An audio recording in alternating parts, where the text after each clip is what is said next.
নমস্কার, উমার হেসেলে আপনাদের সবাইকে স্বাগত। আরও একটা নতুন রেসিপি নিয়ে চলে এলাম। আজকে আমার রেসিপি খলসে মাছের ঝোল। পুরো ভিডিওটা দেখার অনুরোধ রইল। যদি ভালো লাগে লাইক কমেন্ট শেয়ার করবেন।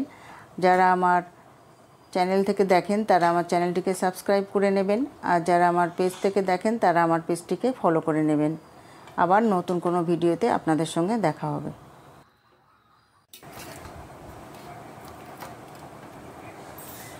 তিনশো গ্রাম মতো বড় বড় খলসে মাছ একদম জ্যান্ত নিয়েছি। এবার এগুলোকে কেটে ধুয়ে পরিষ্কার করে নেব। মাছগুলো কেটে ভালো করে ধুয়ে পরিষ্কার করে নিয়েছি। খলসে মাছ কিন্তু অনেকেই খেতে ভালোবাসে। এখন খলসে মাছ খুব একটা পাওয়া যায় না, আর এই ছোট মাছ অনেকেই পছন্দ করেন। কে কে পছন্দ করেন কমেন্টে জানাবেন। আমার তো খুব ভালো লাগে এবং আমার বাড়িতে এরকম মাছ পেলে নিয়ে আসে, যখনই আমরা পাই নিয়ে আসে, এবং আমি খুব পাতলা ঝোল করি। তো আজকেও এই মাছগুলোকে পেয়েছি, নিয়ে এলাম এবং কেটে ভালো করে ধুয়ে পরিষ্কার করে নুন হলুদ মাখিয়ে নেব। মাখানো হয়ে গেলে এবার কিছুক্ষণ রেখে দেব, তারপরে রান্নাতে ফিরে আসব।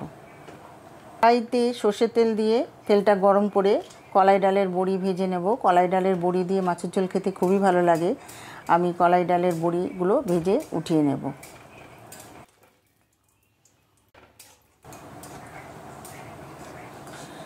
বড়িগুলো ভাজা হয়ে গেছে, এবার বড়িগুলো উঠিয়ে নেব। বড়িগুলো ভাজাতে তেলটা খুব ভালো করে গরম করে নিয়েছি, গরম হয়ে গেছে। এবার মাছ দিলে মাছগুলো আর লাগবে না। এই তেলেই আমি মাছগুলো অল্প অল্প করে দিয়ে ভেজে নেব। মাছ ভাজা হয়ে গেছে। এই মাছগুলো না বেশি কড়া করে ভাজতে নেই, একটু হালকা ভাজলে মাছটা খেতে ভালো লাগে। তো মাছ ভাজা হয়ে গেছে, সমস্ত মাছগুলো আমি এভাবে ভেজে নিয়েছি। এবার উঠিয়ে নিচ্ছি। মাছ ভেজে উঠিয়ে নিয়ে এই তেলের মধ্যে আমি কিছুটা আলু দিলাম। এই মাছটা আমি একটু আলু দিয়ে ঝোল করব, খেতে কিন্তু দুর্দান্ত লাগে। তা আলুগুলো ভেজেও উঠিয়ে নিচ্ছি। আলু ভেজে নিয়ে আরও একটু সর্ষের তেল দিয়েছি।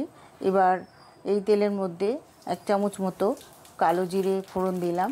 ফোড়নটা খুব সুন্দর গন্ধ বেরোচ্ছে। এবার একটা কেটে রাখা টমেটো দিলাম। টমেটোটাকে একটু ভাজা ভাজা করে তারপরে আমি অন্য অন্য মশলাগুলো দেব। এই রান্নাটা খুব বেশি মশলা আমি এখানে ব্যবহার করব না। টমেটোটা দিয়ে একটু ভাজা ভাজা করলাম। এবার এর মধ্যে আমি 1 চামচ মতো জিরের গুঁড়ো দেব। আপনারা চাইলে জিরে বাটা দিতে পারেন। আর দেব 1/2 চামচ মতো ধনের গুঁড়ো। আর এখানে দেব অল্প একটু শুকনো লঙ্কার গুঁড়ো, আপনারা চাইলে এটা স্কিপ করতে পারেন। আর দেব কয়েকটা কাঁচা লঙ্কা। এইগুলো দিয়ে আর একটু ভালো করে সামান্য জল দিয়ে আমি মশলাটাকে ভালো করে কষিয়ে নেব। মশলাটা ভালো করে কষিয়ে নিলাম। এবার এর মধ্যে স্বাদ মতো লবণ দিলাম। এখন দিলাম, যদি লাগে পরে আবার দিতে হবে। আর দিলাম পরিমাণ মতো হলুদ আর লবণ দিয়ে আরও একটুখানি কষিয়ে নিলাম। এবার কষানো হয়ে গেলে এর মধ্যে ভেজে রাখা আলুর টুকরোগুলো দিয়ে দেব। আলুর টুকরোগুলো দিয়ে মশলার সঙ্গে নেড়ে চেড়ে আরও কিছুক্ষণ মিশিয়ে নেব। মশলার সঙ্গে আলু দিয়ে ভালো করে কষিয়ে নিলাম। এবার যতটা আমার প্রয়োজন সেই অনুযায়ী আমি এখানে গরম জল দিয়ে দেব। ঢেকে কিছুক্ষণ রান্না করলাম। এবার ঝোলটা ভালো করে ফুটে গেছে। এবার এর মধ্যেই বড়িগুলো দিয়ে দেব। বড়িগুলো ঝোলের সঙ্গে ফুটলে বড়িগুলো ফুলে বেশ এর মধ্যে রস গিয়ে বেশ ফুলে উঠবে।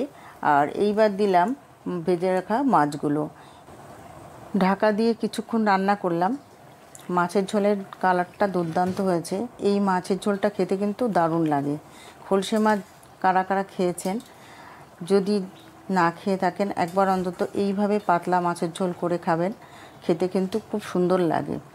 আমি মাছের ঝোলটা রান্না করলাম, প্রায় হয়ে এসছে। এবার এর মধ্যে আমি দেখে নিলাম একটু লবণ লাগবে, একটু লবণ দিয়ে দিলাম। এবার দিয়ে দেবো এর মধ্যে আমি একটুখানি ধনেপাতা। যারা ধনেপাতা পছন্দ করেন না তারা বাদ দিতে পারেন। এবার ধনেপাতা দিয়ে রান্নাটা প্রায় হয়ে এসছে।